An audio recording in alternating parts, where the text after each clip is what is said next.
And at nightfall the two angels came to Sodom, and Lot was seated at a way into the town.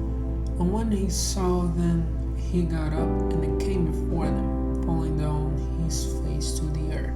And he said, My masters, come now into your servant's house and take your rest there for the night, and let your feet be washed. And early in the morning you may go on your way. And they said, Not so, but we'll take our night's rest in the street. But he made his rest more strongly, so they went with him into his house, and he got food ready for them, and made unleavened bread, of which they took. But before they had gone to bed, the men of the town, all the men of Sodom, came around the house, young and old, from every part of the town, and crying out to Lot, they said, Where are the men who came to your house this night? Send them out to us, so that we may take our pleasure with them. And Lot went out to them in the doorway, shutting the door of them. And he said, My brothers, do not this evil. See now, I have two unmarried daughters.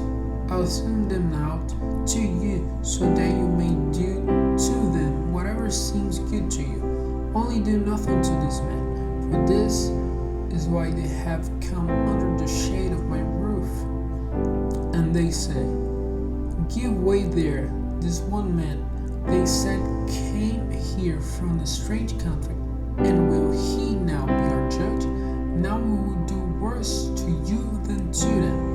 And pushing violently against Lot, they came near to get the door broken in. But the men put out their hands and took Lot into the house to them, shutting the door again. But the men who were outside the door, they made blind, all of them, small and great, so that they were tired out with looking for the door. Then the men said to Lot, Are there any others of your family here, sons-in-laws, or sons or daughters? Take them out of this place. For we are about to send destruction on this place, because a great outcry against them has come to the ears of the Lord, and the Lord has sent us to put an end to the town. And Lot went out and said to his son-in-law, who were married to his daughters, Come, let us go out of this place, for the Lord is about to send destruction on the town. But his son-in-law did not take him seriously. And when morning came, the angels did all in their power to make Lot go, saying, Get up quickly and take your wife and your two daughters who are here, and go, for fear that you come to destruction and the punishment of the town.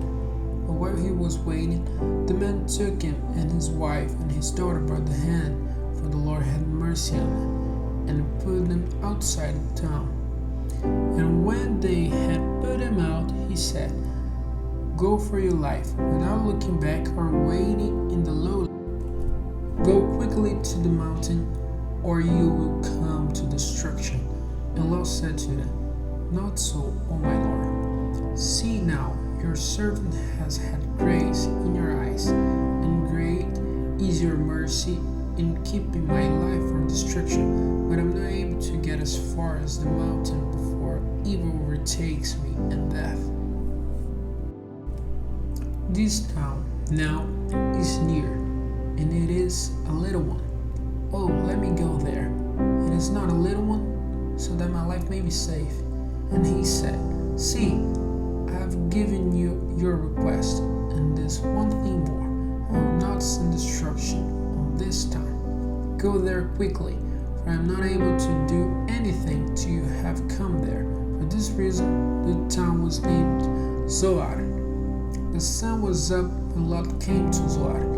Then the Lord sent fire and flame and smoke raining down from heaven on Sodom and Gomorrah, and he sent destruction on those towns, with all the lowland and all the people of those towns and every green thing in the land. But Lot Lot's wife, looking back, became a pillar of salt. And Abraham got up early in the morning and went to the place where he had been talking with the Lord. And looking in the direction of Sodom and Gomorrah and the lowland, he saw the smoke of the land going up like the smoke of an oven. So it came about that when God sent destruction on the towns of the lowland, he kept his word to Abraham and sent Lot safely away when he put an end to the towns where he was living. Then Lot went up out of Zoar to the mountain and was living there with his 2 daughters, for fear kept him from living in Zoar. And he and his daughters made their living place in a hole in the rock. And the older daughter said to her sister, "Our father is old, and there is no man to be a husband to us in the natural way. Come, let us give our father much wine, and we will go into his bed, so that we may have offspring by our father." And that night they made their father take much wine. And the older daughter went into his bed, and he had no knowledge of when she went in or when she went away. And on the day after, the older daughter said to the younger, "Last night I was with my father. Let us make him take much wine this night again, and do you go to him, so that we may have offspring by our father." And that night again they made their father take much wine. And the younger daughter went into his bed, and he had no knowledge of when she went in or when she went away. And so the 2 daughters of Lot were with child by their father, and the older daughter had a son, and she gave him the name Moab. He is the father of the Moabites to this day. And the younger had a son, and gave him the name Benammi. From him come the children of Ammon to this day.